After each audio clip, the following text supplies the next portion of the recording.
जो भक्त शनि देवता अर्थात शनिदेव महाराज का व्रत करते हैं उन्हें शनिवार व्रत कथा अवश्य सुननी चाहिए। कहा जाता है शनि देवता हमारे कर्म फलदाता हैं, वह हमारे कर्मों का फल अवश्य देते हैं। जिसकी जैसी निष्ठा वैसा ही उसको फल मिलता है। तो आप भी सच्ची निष्ठा के साथ अपने कर्मों को करते जाइए और शनिदेव महाराज की कृपा का आशीर्वाद प्राप्त करते जाइए। भक्तों, वीडियो को लाइक शेयर कर लीजिए। ऐसी ही अच्छी कहानियाँ और व्रत कथा उपाय विधि समस्त जानकारियों के लिए हमारा चैनल सब्सक्राइब भी कर लीजिए। आइए सच्ची निष्ठा के साथ स्मरण करते हैं शनिदेव महाराज की संपूर्ण व्रत कथा। एक समय सभी नवग्रहों सूर्य चंद्र मंगल बुध बृहस्पति शुक्र शनि राहु और केतु में विवाद छिड़ गया कि उनमें से सबसे बड़ा कौन है।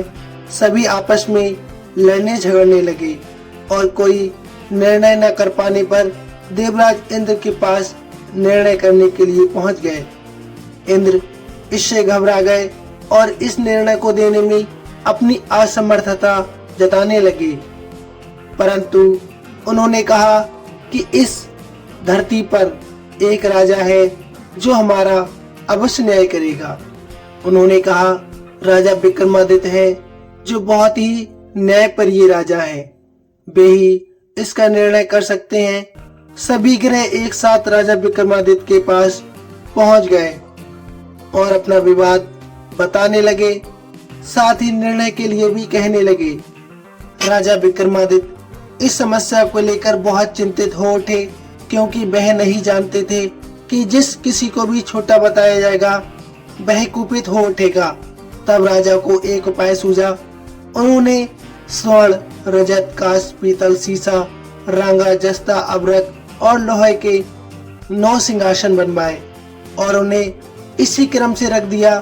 फिर उन सबसे निवेदन किया कि आप सभी अपने अपने आसन ग्रहण कर लें। जो अंतिम सिंहासन पर बैठेगा वही सबसे छोटा होगा। इस अनुसार लौह का सिंहासन सबसे बाद में होने के कारण शनिदेव सबसे बाद में बैठे, तो वही सबसे छोटे कहलाए। उन्होंने सोचा कि राजा ने ये जानबूझकर कर दिया है। उन्होंने कोपित होकर राजा से कहा, हे राजा, तू मुझे नहीं जानता। सूर्य एक राशि में 1 महीना, चंद्रमा 2.25 महीने, मंगल 1.5 महीना, बृहस्पति 13 महीने, बुध और शुक्र 1-1 महीने विचरण करते हैं, परंतु मैं 2.5 से 7.5 साल तक रहता हूँ। बड़े से बड़ों का मैंने विनाश कर दिया है। श्री राम की 7.5 आने पर उन्हें वनवास हो गया। रावण की आने पर उसकी लंका को बंदरों की सेना ने परास्त कर दिया। अब तुम सावधान रहना। ऐसा कहकर कोपित हुए शनिदेव वहां से चले गए। अन्य देवता खुशी खुशी वहां से चले गए। कुछ समय बाद राजा की 7.5 आई। तब शनिदेव घोड़ों के सौदागर बनकर वहां पर आए।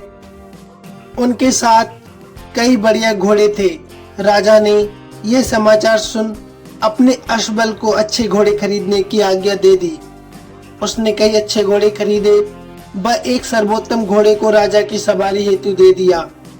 राजा ज्यों ही उस घोड़े पर बैठा, वह घोड़ा सरपट वन की ओर भाग गया।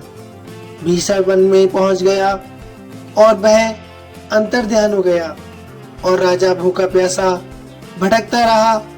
तब एक ग्वाले ने उसे पानी पिलाया। राजा ने प्रसन्न होकर उसे अपनी अंगूठी दे दी। वह अंगूठी देकर राजा नगर को चल दिया और वहां अपना नाम उज्जैन निवासी बीका बताया। वहां एक सेठ की दुकान में उसने जल इत्यादि पिया और कुछ विश्राम भी किया। भाग्यवश उस दिन सेठ की बड़ी बिक्री हुई। सेठ उसे खाना इत्यादि कराने खुश होकर अपने साथ घर ले गया। वहां राजा ने एक खूंटी पर देखा कि एक हार टंगा हुआ है। वह हार खूंटी निगल रही थी।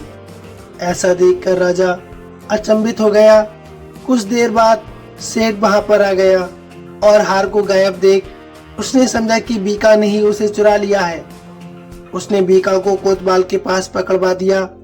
फिर वहां के राजा ने अपने कानून के अनुसार उसे चोर समझकर उसके हाथ पैर कटवा दिए। फिर वह चौरंगिया बन गया और नगर के बाहर फेंकवा दिया गया। वहां से एक तेली निकल रहा था जिसे दया आ गई। उसने बीका को अपनी गाड़ी में बिठा लिया। बीका अपनी आवाज देकर बैलों को हाँकता रहा। उस काल राजा की शनि दशा समाप्त हो गई।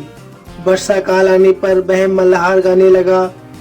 तब वह जिस नगर में रहता था वहां की राजकुमारी मनभावनी को वह इतना भाया कि उसने मन ही मन प्रण कर लिया कि वह उस राग गाने वाले से ही विवाह करेगी। उसने दासी को ढूंढने के लिए भेजा।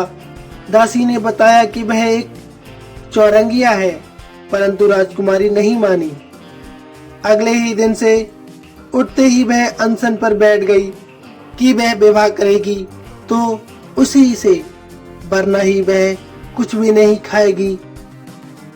उसे बहुतेरा समझाने पर भी जब वह कुछ नहीं मानी, तब राजा ने उस तेली को बुलवाया और कहा वह अपनी पुत्री का विवाह तुम्हारे यहाँ चौरंगिया से करना चाहता है। फिर तुम जाओ अपने घर और विवाह की तैयारी करो। उसका विवाह राजकुमारी से ही होगा। तेली ने इनकार कर दिया कि वह एक चौरंगिया है, वह विवाह नहीं कर सकता।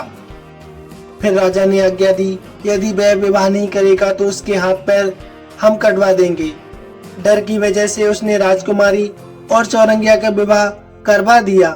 तब एक दिन सोते हुए स्वप्न में शनिदेव ने राजा से कहा, राजन, देखा तुमने मुझे छोटा बताकर कितना दुख झेला है। तब राजा ने उनसे क्षमा मांगी और इनसे विनय पूर्वक प्रार्थना की, हे शनिदेव, जैसा दुख आपने मुझे दिया है किसी और को मत देना। शनिदेव मान गए और कहा, जो मेरी कथा और व्रत कहेगा उसे मेरी दशा में कोई दुख ना होगा। जो नित्य मेरा ध्यान करेगा और चींटियों को आटा डालेगा उसके सारे मनोरथ पूर्ण हो जाएंगे। साथ ही राजा को हाथ पैर भी वापस दे दिए। प्रातः आंख खुलने पर राजकुमारी ने देखा तो वह आश्चर्यचकित रह गई। बीका ने उसे बताया कि वह उज्जैन का राजा विक्रमादित्य है। सभी अत्यंत प्रसन्न हो गए। सेठ ने जब सुना तो वह पैरों पर गिरकर क्षमा मांगने लगा। राजा ने कहा कि वह शनिदेव का कोप था जिसके कारण उसकी ये दशा हो गई थी। सेठ ने फिर निवेदन किया कि मुझे शांति तभी मिलेगी जब आप मेरे घर चलकर भोजन करेंगे।